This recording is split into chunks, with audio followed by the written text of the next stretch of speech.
Welcome back to Daytime. In Durham Region, our cops are tops. Mo Pringle is here to help us recognize Detective Constable Brian Armstrong and Auxiliary Constable Clint Newells for all they have done and continue to do to keep our community safe. Welcome to the show. Thank you. Thanks. Mo, tell us about our cops are tops and what we do as leaders and community members to really honor these individuals. Thanks, Denise. Thanks for having us. The few things are as important as our community and personal safety. And the Police Appreciation Dinner and Awards Night Committee is made up of community and business leaders. And together, we've had 14 dinners to recognize excellence in policing and thank the Durham Regional Police for the contribution that they make to our life in Durham Region. Let's talk about these two individuals that are on set and the contribution they have made. So would you like to start and tell us about that day where you helped somebody who was suicidal and sitting on a bridge trestle? Sure. Clint was riding with me that night. We had just started shift. In fact, I think it was the first call we did that night. And we received a call just from a motorist passing by that thought it was odd. There was a male standing right in the middle of the train bridge over Highway 2 by Dixie Road in Pickering. As we weren't too far off, we went over there and we could see the male standing on the bridge. When I pulled up and I blocked traffic, he was leaning over the bridge, and I asked him what he was doing. And he said in no uncertain terms, "I'm going to jump."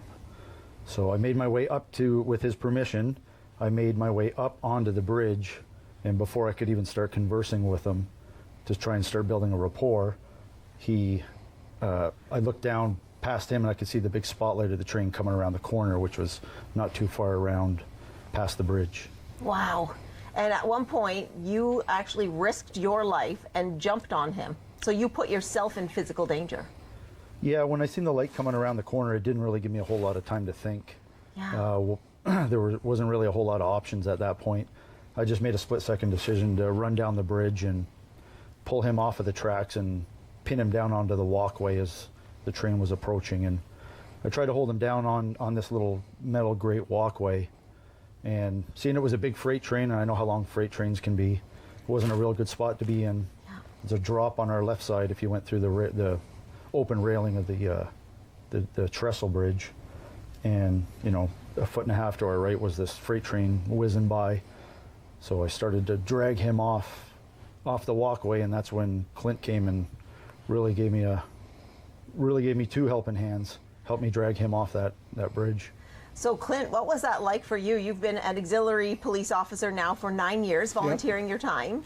Yep. And so you see this happening, and now you too risk your life and think, I need to save this man and I need to save my fellow officer. So what was that like for you? Well, I was down on the street. I was doing traffic. While Brian was up trying to talk to the gentleman, I was down trying to make sure we keep the cars from going underneath the bridge. And that, when I heard the train come and I heard Brian yell at him, and then I saw Brian sprint towards him, I have to tell you, I was like, what are you doing? And just sick to my stomach. I saw him take him down, hold him down, and at that time, there was other officers there, but they had gone up the other side of the bridge, and they had so they got cut off by the train.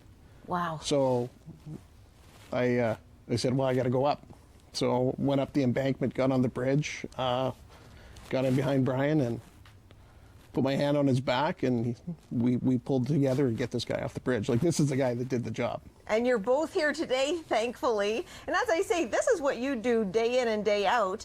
And you're a volunteer. You also have another life. What is it that you do outside of? Actually, I work at IT, and I actually work IT for Rogers. You work at IT for Rogers. That's amazing. So, Mo, I see why it's very, very important that we recognize individuals like this. That's something that cannot go uncelebrated. We must celebrate it. And also, that dinner brings in needed funds for Durham Regional Police Services. It does, Denise. And over the 14 years, we've raised $1.3 million. And all that money is invested back into our community, education programs for at-youth risk, for seniors programs. And some special requirements. Recently, we bought some bulletproof vests for the K-9 unit. That's amazing, and we need to keep those police officers safe. So thank you all for all of the work you do. It's been an absolute pleasure having you on as our guest today, and I know the viewers got a lot out of it. So thank you. For having us. Up next, we have stress and wellness expert Beverly Byerman King. Stay with us.